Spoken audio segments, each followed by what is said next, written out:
7장 10절에서 17절까지 말씀입니다.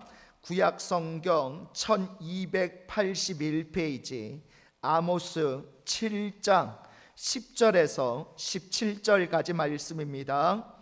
구약 성경 1281페이지 아모스 7장 10절에서 17절까지 말씀을 한 절씩 교독하도록 하겠습니다.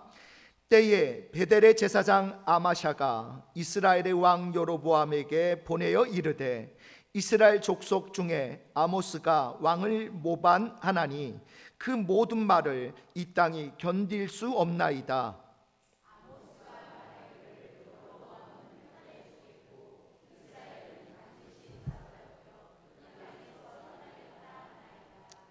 아마샤가 또 아모스에게 이르되 선견자야, 너는 유다 땅으로 도망하여 가서 거기에서나 떡을 먹으며 거기에서나 예언하고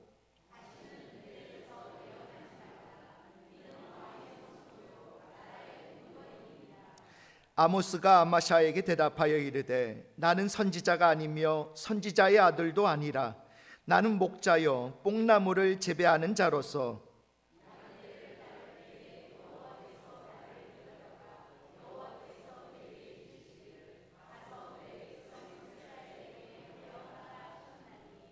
이제 너는 여호와의 말씀을 들을지니라. 내가 이르기를 이스라엘에 대하여 예언하지 말며 이삭의 집을 향하여 경고하지 말라 하므로 여호와께서 이와 같이 말씀하시기를 내 아내는 성읍 가운데서 창녀가 될 것이요 내 자녀들은 칼에 엎드러지며 내 땅은 측량하여 나누어질 것이며 너는 더러운 땅에서 죽을 것이요 이스라엘은 반드시 사로잡혀 그의 땅에서 떠나리라 하셨느니라.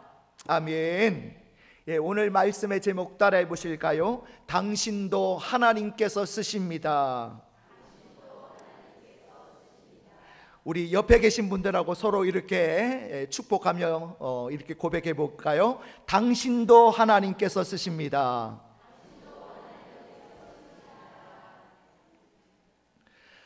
프랑스 북부에 가면 칼레라고 하는 항구 도시가 있습니다. 그런데 이 칼레시의 시청 앞에는 유명한 조각가인 로댕이 직접 제작한 칼레의 시민이라고 하는 유명한 조각품이 있습니다. 우리 화면으로 한번 보시겠습니다. 이게 바로 칼레의 시민이라는 로댕이 조각한 조각품이에요.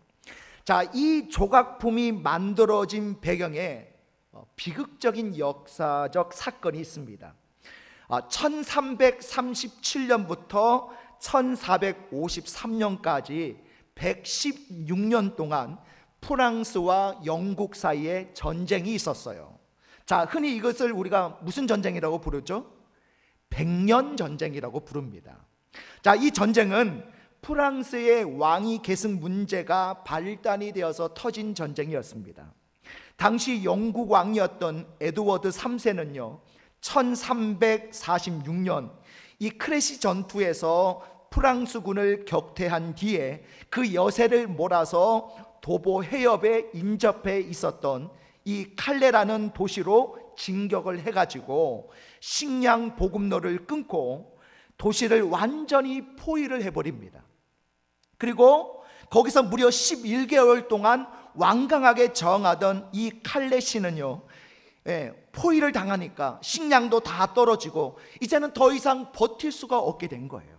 그래서 1347년에 마침내 칼레시는 영국 왕에게 항복을 하게 됩니다. 칼레시의 항복 사절단은 영국 왕에게 우리 시민들의 목숨만은 살려달라고 간청을 하게 돼요.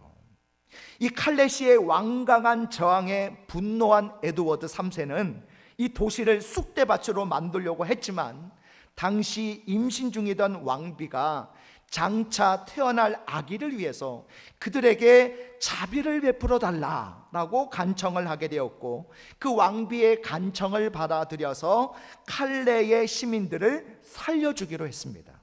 그런데 단 한 가지 조건이 있었어요. 그게 뭐냐?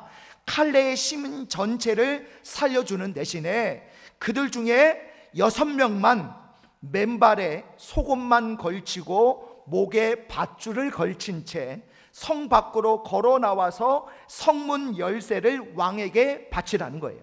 영국 왕에게. 그리고 그 6명이 교수형으로 처형을 받으면 나머지 이 시민들의 목숨은 살려주겠다라는 조건이 붙었습니다.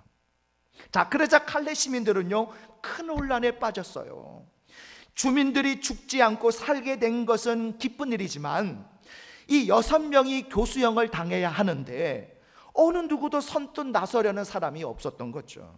그런데 바로 그때 이 칼레시에서 가장 부자인 위스타슈 드 생피에르라는 사람이 그 자리에서 천천히 일어나더니 내가 그 6명 중에 하나가 되겠습니다 라고 자청하면서 나서게 된 거예요.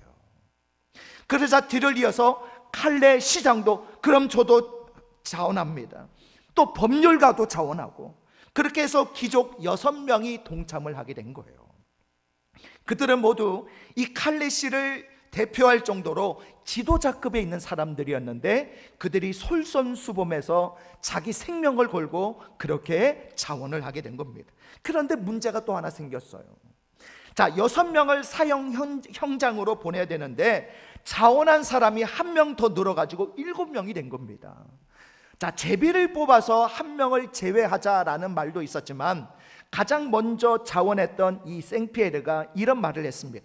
내일 아침 이곳에 제일 늦게 나온 그 사람을 제외합시다 라고 제안을 했고 그렇게 하기로 결정을 했어요. 자, 다음날 칼레 시민들이 다 모였고 이 사형을 자원했던 6명도 모이게 되었습니다. 그런데 가장 먼저 자원했던 이 생피에르의 모습이 보이지가 않는 거예요. 그는 전날 밤 스스로 목숨을 끊었습니다. 이 자원한 사람들의 용기가 밤사이에 약해지지 않고 칼레 시민의 명예를 지킬 수 있도록 하기 위해서 스스로 목숨을 끊었던 거예요. 자, 나머지 6명의 시민 대표가 이제 영국왕 에드워드 3세의 진영을 향해서 출발을 했습니다. 시장통에 모인 칼레 시민들은 통곡을 하면서 그들의 이름을 하나하나 불러줘요. 그 시민 대표 6명이 교수형을 당하기 바로 직전에 또 이 영국왕의 왕비가 또 한 번 왕에게 간청을 해서 그 6명은 기적적으로 사면을 받아 모두 살아남게 됩니다.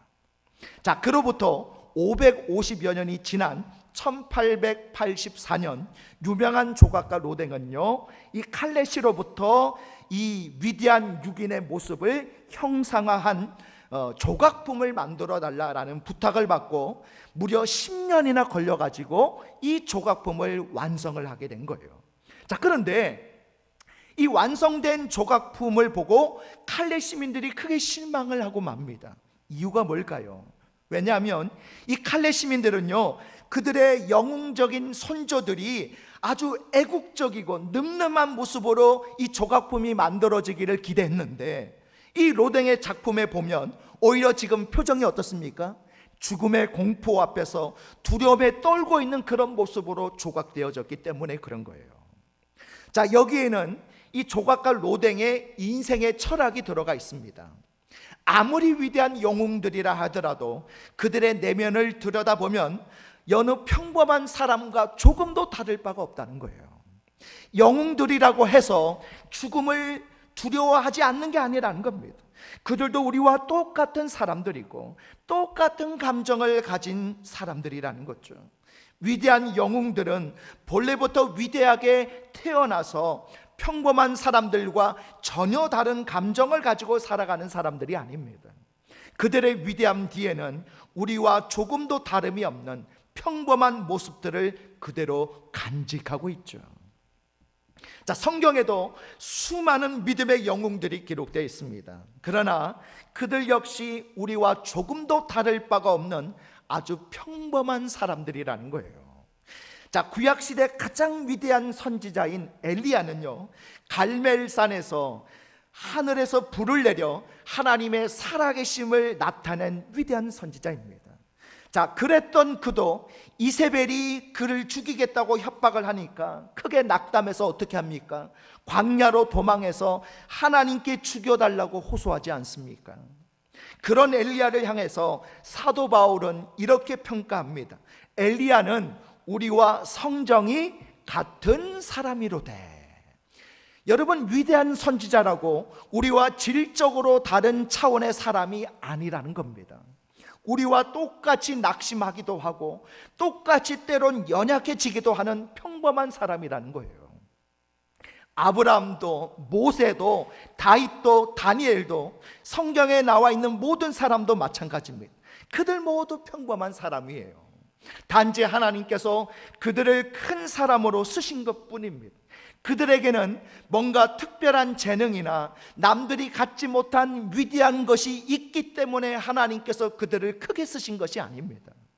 하나님께서 평범한 사람들을 쓰셨고 하나님께서 쓰셨기 때문에 그들이 위대한 사람들이 된 것뿐이에요. 자, 오늘 본문은요, 구약의 선지자 가운데 한 사람인 아모스의 이야기입니다. 아모스 선지자는 포효하는 사자와 같이 하나님의 심판을 불같은 열정으로 선포했던 선지자예요. 자, 그는 어떤 협박 앞에서도 굴복하지 않고 하나님의 심판을 선언한 사람입니다. 아모스 선지자가 하나님의 말씀을 외치던 당시 북이스라엘은 역사상 가장 번영을 누리고 있던 때였어요. 여로보암 2세가 다스리던 시기였는데 이 여로보암 2세의 치하에서 나라는 부강해졌고 최고의 번영과 부유함을 누리고 있었습니다. 그런데 외적인 번영과 풍요로움으로 인해서 그들의 삶은, 그들의 심령은 어떻게 되느냐? 부패와 죄악으로 만연되어 있었다는 거예요. 점점 죄악으로 무너져 가고 있었다는 거예요. 자, 당시 북이스라엘의 죄악상을 몇 가지만 한번 살펴보도록 하겠습니다. 우리 아모스 2장 6절에서 8절을 같이 읽어보겠습니다. 시작. 여호와께서 이와 같이 말씀하시되 이스라엘의 서너 가지 죄로 말미암아 내가 그 벌을 돌이키지 아니하리니 이는 그들이 은을 받고 의인을 팔며 신한 켤레를 받고 가난한 자를 팔며 힘없는 자의 머리를 티끌 먼지 속에 발로 밟고 연약한 자의 길을 굽게 하며 아버지와 아들이 한 젊은 여인에게 다녀서 내 거룩한 이름을 더럽히며 모든 제단 옆에서 전당 잡은 옷 위에 누우며 그들의 신전에서 벌금으로 얻은 포도주를 마심이니라. 아멘. 자, 무슨 내용입니까? 뇌물을 받고 불법을 행하는 자들의 손을 들어주고요, 신 한 켤레라고 하는 이 아주 작은 것을 손에 쥐기 위해서 어떻게 해요? 가난한 자들을 노예로 팔아먹어요. 자신들이 가진 권력을 이용해서 힘없고 가난한 사람들의 재산을 약탈했다는 거예요. 심지어 머리에 묻은 티끌까지 빼앗아갈 뿐만 아니라 아무런 저항도 하지 못하도록 발로 그들을 밟아버렸다는 겁니다. 성적인 타락은 말로 표현할 수 없을 정도입니다. 심지어 아버지와 아들이 같은 여인과 동침했다라고 말씀하고요, 율법에서는 겉옷을 저당 잡았을 때는 반드시 저녁이 되기 전에 되돌려 주도록 그렇게 되어 있습니다. 그 옷은 저녁에 잠잘 때에 추위를 막을 수 있는 이 겉옷은 이불이 되는 거예요. 이불. 그런데 만약 그 옷을 돌려주지 않으면 가난한 사람은 어떻게 돼요? 추위에 얼어 죽을 수도 있는 거예요. 그런데도 그들은 이 저당 잡힌 옷을 돌려주지 않고 제단 옆에서 그 옷을 깔고 누워 잤다고 말씀하고 있습니다. 우리 아모스 4장 1절도 같이 읽어보겠습니다. 시작. 사마리아의 산에 있는 바산의 암소들아, 이 말을 들으라. 너희는 힘없는 자를 학대하며 가난한 자를 압제하며 가장에게 이르기를 술을 가져다가 우리로 마시게 하라 하는도다. 아멘. 자, 사마리아의 산에 있는 바산의 암소들이라는 말은 무슨 뜻이냐면요, 남편의 권력을 이용해서 사치와 방탕을 즐기면서 살이 디룩디룩 찐 이 북이스라엘의 마나님들을 가리키는 거예요. 그 여인들조차도 힘없고 가난한 자들을 학대하고 약탈하는 것을 아무렇지도 않게 여겼다는 것입니다. 또 매일같이 호의호식하면서요, 거대한 잔치를 베풀고 사치를 즐겼다는 거예요. 자기들의 잔치를 위해서 남편들에게 좋은 술을 가져오라고, 우리가 마시고 즐기도록 더 많은 술을 가져오라고 요구를 했다는 거예요. 그렇게 함으로써 이 아내들의 말을 들어주기 위해서 남편들은 어떻게 해요? 힘없는 자들의 것을 더 빼앗고 부정한 방법으로 부를 축제했던 거죠. 이런 시대적 부패와 죄악을 고발하고 심판을 선언하기 위해서 하나님께서는 아모스 선지자를 선택해 주신 겁니다. 아모스는 남유다 땅에 있는 드고아라고 하는 작은 시골 마을 출신이에요. 남유다 출신인 그가 북이스라엘 땅에 가서 하나님의 심판의 말씀을 외친 거였죠. 자, 그러자 이 북이스라엘의 기득권자들이 아모스를 좋아하겠습니까? 절대로 좋아할 수가 없죠. 오늘 본문에서는 이 북이스라엘의 성소가 있는 베델의 제사장 아마샤가 아모스를 북이스라엘 땅에서 쫓아내려 한 사실을 기록하고 있습니다. 자, 제사장은 종교적 기득권자죠. 그들이 하나님 앞에 바로 서서 백성들을 바르게 지도하고 백성들의 아픈 마음과 상처를 치유해 준다면 참 좋은 제사장입니다. 그런데 당시 북이스라엘의 기득권자들이 그랬던 것처럼 이 종교적 기득권자였던 제사장 역시 똑같이 타락했던 거예요. 하나님의 말씀에는 전혀 관심이 없고요, 정치적 힘을 배경 삼아서 자신들의 기득권을 지키고 그 기득권에 주어진 부귀영화를 누리는 데만 혈안이 되어 있었던 겁니다. 자, 그런 제사장 아마샤에게 기득권자들의 부정부패를 신랄하게 비판하고 심판을 외치는 이 아모스는 어떻게 보였을까요? 제거해야 될 1호죠. 대상 1호예요. 그래서 아마샤는 이스라엘 왕 여로보암 2세에게 아모스가 북이스라엘 국가를 뒤집어 엎기 위해서 모반을 꾀하고 있다, 반란을 꾀하고 있다라고 거짓 보고까지 합니다. 그리고 직접 아모스를 만나서 이스라엘 땅을 떠나라고 엄포를 놔요. 우리 아모스 7장 12절 13절 우리 두 절을 같이 했습니다. 시작. 아마샤가 또 아모스에게 이르되 선견자야, 너는 유다 땅으로 도망하여 가서 거기에서나 떡을 먹으며 거기에서나 예언하고 다시는 베델에서 예언하지 말라. 이는 왕의 성소요 나라의 궁궐임이니라. 아멘. 자, 유다 땅으로 도망하여 가라는 말은 네 고향으로 돌아가는 거예요. 네 고향으로 돌아가라. 남유다 출신인 네가 왜 북이스라엘에 와가지고 하나님의 말씀을 외친다고 설치고 있냐라는 그런 뜻이에요. 자, 요즘으로 말한다면 이 대한민국 남한 땅의 목사님이 자, 북한 평양에 가서 김정은은 회개해야 된다. 김정은 회개하라. 북한 주민들이 굶어 죽어가는데도 체제 유지에 혈안이 되어 있어가지고 북한 공산당의 이 기득권자들이 백성들은 안중에도 없는 이 기득권자들은 다 멸망할 것이다 라고 외친다면 자, 북한 공산당이 좋아할 리가 없겠죠. 그를 죽이려고 할 것이고 어떻게 해서든 북한에서 추방하려고 하겠죠. 지금 아모스가 딱 그런 상황이에요. 자, 그러자 아모스가 이 아마샤에게 이렇게 대답을 합니다. 우리 아모스 7장 14절 15절 두 절을 같이 했습니다. 시작.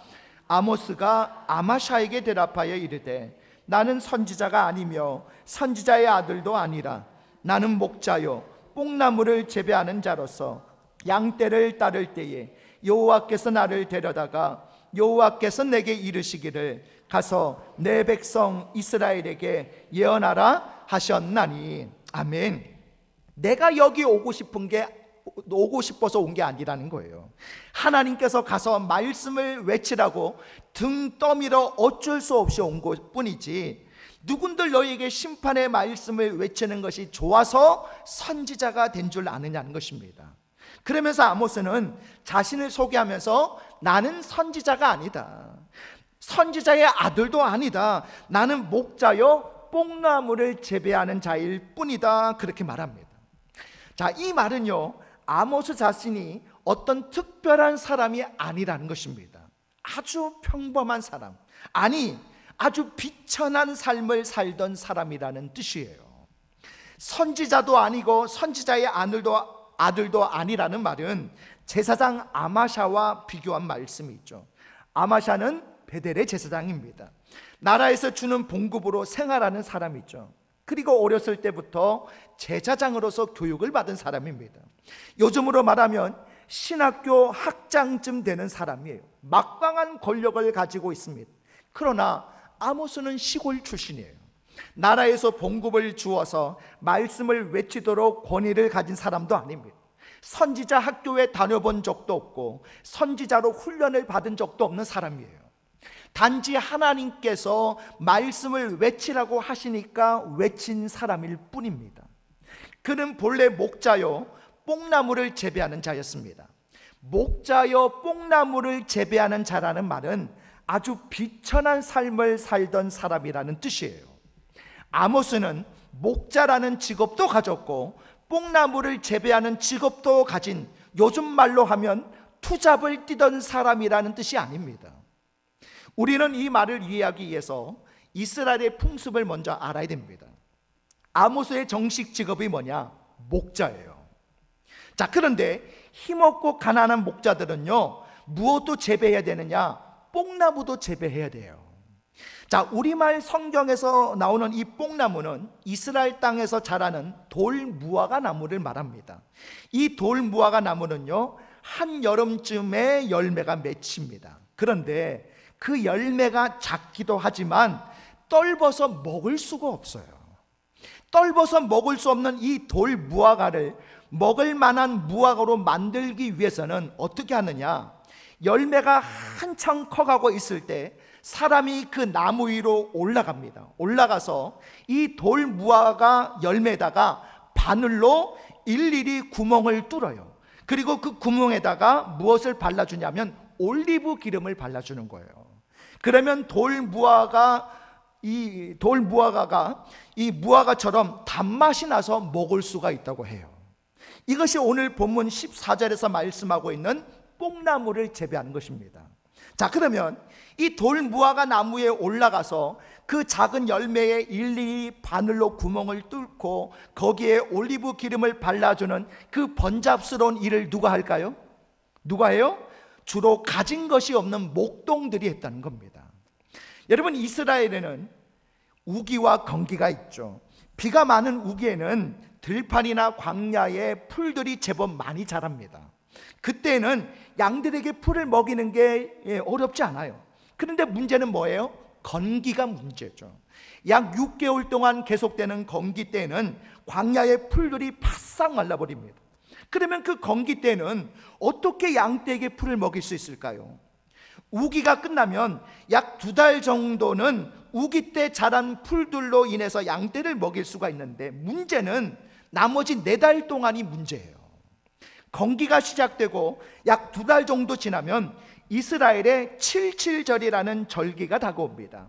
칠칠절은 밀 추수가 끝나고 감사로 지내는 절기예요. 요즘으로 말하면 우리의 무슨 절기랑 똑같습니까? 맥주 감사주의라고 똑같은 거예요. 자, 밀을 추수하고 나면 뭐가 남죠? 밑동이 남게 됩니다. 그 추수하고 남은 밑동을 가지고 이 밀밭 주인과 목동 사이에 서로 협상이 벌어지는 거예요. 목동들은 자신의 양떼가 그 밑동을 먹을 수 있게 해달라고 밀밭 주인에게 요청을 하면, 밀밭 주인은요, 밑동을 주는 대신에 이 밀밭 사이에 심어놓은 돌 무화과 나무에 올라가서 나 대신 뽕나무를 재배하는 일, 즉 돌 무화과 열매에 바늘로 구멍을 내서 올리브 기름을 바르는 일을 대신 해달라라고 그렇게 요구를 하게 돼요. 자, 밀밭 주인의 입장에서는요, 어차피 버릴 밑동을 목동들에게 선심스레시 주면서 대신 뽕나무를 재배하는 수고를 덜게 되는 거죠. 그러면 양들이 밀 밑동을 먹을 뿐만 아니라 밀밭에서 자라는 이 잡초들까지 다 먹어치움으로써 잡초도 제거가 되고, 또 양들이 먹고 뭘 쌉니까? 뭘 싸죠? 배설물 쌀 거 아닙니까? 그러면 그 배설물이 밀밭에 뭐가 돼요? 거름이 되는 거죠. 밀밭 주인의 입장에서는요, 일거삼득이 되는 겁니다. 그럼에도 목동의 입장에서는 이 양떼에게 줄 먹잇감을 얻을 수 있다는 단 한 가지 이유만으로 그 일을 해야 됐다는 거예요. 노동력을 착취당하면서도 어쩔 수 없이 그 일을 해야 했습니다. 당시 가난하고 힘이 없던 목동들의 고달픈 삶이 이랬어요. 그렇기 때문에 아모스 선지자가 나는 목자여 뽕나무를 재배하는 자라고 말하는 것은 얼마나 힘이 없고 불쌍한 삶을 살던 사람인지를 말하고 있는 것입니다. 배우지도 못했을 뿐만 아니라 가진 자들에 의해서 노동력을 착취당하던 아모스 선지자는 북이스라엘로 가서 말씀을 외치라는 소명을 받고 북이스라엘로 올라갔던 거예요. 그가 생각할 때 자신은 하나님께 선지자로 부르심을 받을 만한 어떤 자격도 없습니다. 남들처럼 율법을 많이 배운 사람도 아닙니다. 선지학교에 가서 훈련을 받아본 적도 없습니다. 그런데 하나님께서는 바로 그런 아모스를 불러서 선지자를 삼으시고 북이스라엘에 가서 말씀을 전하게 하신 거예요. 아무리 가진 것 없고 배운 것 없어도 하나님의 손에 붙들리면 하나님께서 그를 쓰십니다. 하나님께서 쓰시는 사람은요, 모두 평범한 사람이에요. 평범하지만 하나님의 손에 붙들린 바가 되면 하나님께서 그를 위대하게 사용하십니다. 우리가 큰 인물이기 때문에 위대하게 쓰시는 것이 아니라 위대하신 하나님의 사역을 위해서 하나님께서 우리를 위대한 자로 쓰시는 겁니다. 남유다 드고아라는 작은 마을에서 지극히 평범하게 살아가던 아모스 선지자를 하나님께서는 북이스라엘을 깨우치는 선지자로 부르셨습니다. 그 부르심에 응답한 아모스 선지자는 위대한 선지자로 쓰임받게 된 겁니다. 아모스 선지자의 자격이나 조건으로 따진다면 절대로 그런 위대한 선지자가 될 수가 없어요. 그는 단지 하나님의 말씀에 순종했을 뿐입니다. 가라고 할 때 가고 외치라고 할 때 외쳤을 뿐입니다. 하나님께서 쓰시겠다고 하실 때 자신을 하나님께 드리니까 하나님께서 그를 위대하게 쓰신 거예요. 우리도 마찬가지입니다. 우리도 세상에 내세울 것 하나 없는 사람이라 하더라도, 배운 것도 없고 가진 것도 없을지라도, 건강도 없고 능력도 없을지라도 하나님의 손에 붙들린 바 되기만 하면 하나님은 위대한 당신의 사역을 위해서 우리를 사용하였을 줄 믿습니다. 맥스 루케이드가 쓴 하나님이 캐스팅한 사람들이란 책에 보면 이런 이야기가 나옵니다. 지금으로부터 약 175년 전 영국에서 실제로 있었던 일입니다. 존 에글렌이라고 하는 집사님이 계셨는데요, 1850년 1월 어느 주일 아침에 눈을 딱 떠보니까 밖에 눈이 너무 많이 오고 있는 거예요. 그래서 교회 가야 되나 말아야 되나 고민을 하다가, 집사가 눈 때문에 교회 가지 않으면 평교인들은 교회 가겠는가 라는 책임의식 때문에 약 10km를 걸어서 교회에 도착을 하게 되었습니다. 교회에 도착해 보니까 눈이 너무 많이 와서 교회 나온 사람은 불과 13명밖에 되지를 않았어요. 12명은 그 교회 교인이고 나머지 한 사람은 16살짜리 어린 소년으로서 그 교회에 처음 나온 소년이었습니다. 더군다나 목사님조차도 눈 때문에 교회에 오지를 못했습니다. 그래서 거기에 모인 사람들은 고민을 하게 된 거예요. 목사님도 안 계시는데 우리가 예배를 드려야 되나 말아야 되나. 그냥 돌아가자고 하는 사람들도 있었지만 에글렌 집사님은 차마 그럴 수가 없었습니다. 그래서 예배를 드리기로 했는데 문제는 누가 설교를 할 것인가 하는 게 문제였죠. 교회에 나온 12명 가운데 집사는 에글렌 혼자밖에 없었어요. 그래서 에글렌 집사님이 설교를 하기로 했습니다. 그 전까지는 그는 단 한 번도 설교를 해본 적이 없었습니다. 또 이런 일이 있을 것을 대비해서 설교를 준비한 것도 아닙니다. 그러나 예배를 위해서 에글렌 집사님은 설교를 해야 했습니다. 성경을 읽고 자신이 알고 있는 말로 이 이야기 저 이야기 짜임새도 없는 설교를 10분 정도 하다 보니 더 이상 할 말이 없어졌어요. 그는 설교의 마지막 부분에서 그 어린 소년을 바라보면서 젊은이, 예수님을 바라보십시오, 그분을 바라보십시오 라고 강하게 외쳤습니다.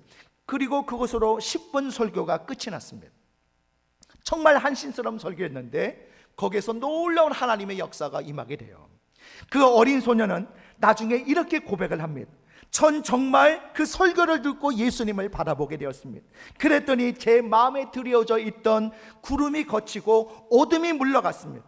그리고 그 순간 저는 태양을 보았습니다. 이 소년이 바로 누구였는지 아십니까? 바로 찰스 스펄전이었어요. 그리고 그 순간 이 놀라운 은혜를 체험했던 이 찰스 스펄전은 원래 목사의 아들로 태어났지만 그 전까지 방황을 하다가 눈이 많이 오던 그날 에글렌 집사님의 설교를 통해서 그는 예수님을 만나게 된 거예요.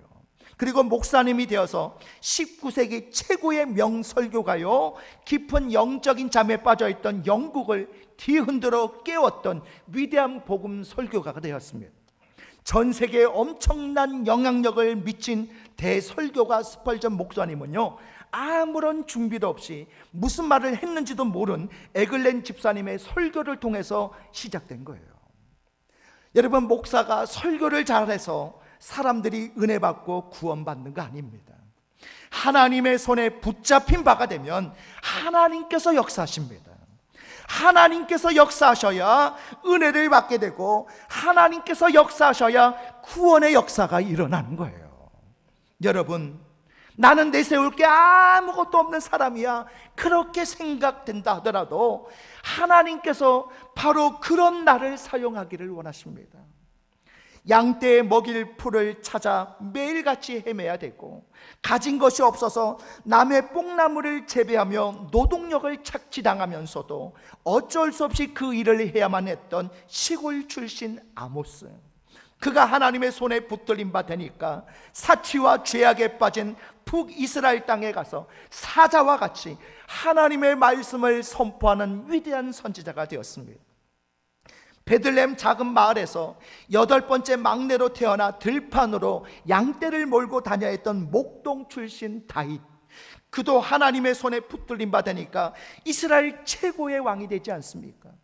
왕비 이세벨이 죽이겠다고 협박을 하니까 광야 깊숙이 도망해서 차라리 저를 죽여달라고 그렇게 애원했던 엘리야, 그렇게 나약했던 엘리야도 하나님을 전적으로 신뢰하고 하나님 손에 붙들린 바 되니까 갈멜산 위에 불을 내리게 하고 기도함으로 3년 6개월 동안 비가 오지 않을 때에 다시 비를 내리게 한 능력의 선지자가 되었습니다.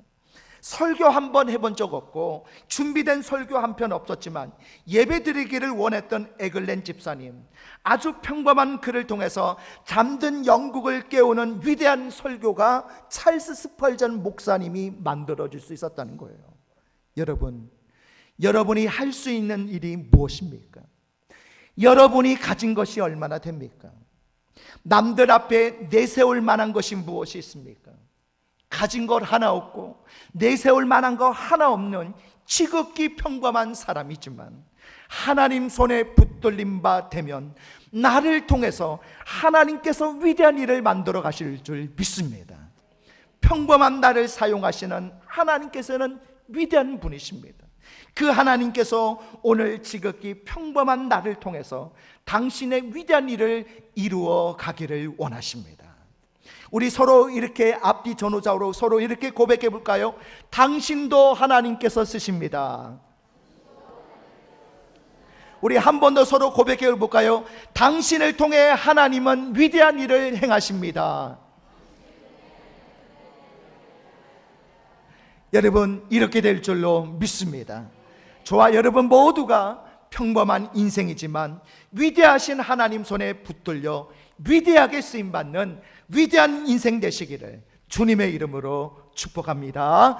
우리 다 같이 일어나셔서 우리 주여 한번 부르시고 합심으로 기도하실 때 두 가지 기도 제목 가지고 기도하겠습니다. 첫 번째는 우리가 세상에 내세울 것 하나 없는 평범한 사람이라 하더라도 하나님의 손에 붙들림 받기만 하면 얼마든지 쓰임받는 인생이 될 수 있음을 알고 이를 위해 기도하게 하소서. 두 번째로, 하나님께서 쓰시겠다고 하실 때 아모스 선지자처럼 때와 사명을 분별하여 부르심에 순종하게 하시고 위대하신 하나님 손에 붙들려 위대하게 쓰임받는 인생 되게 하소서.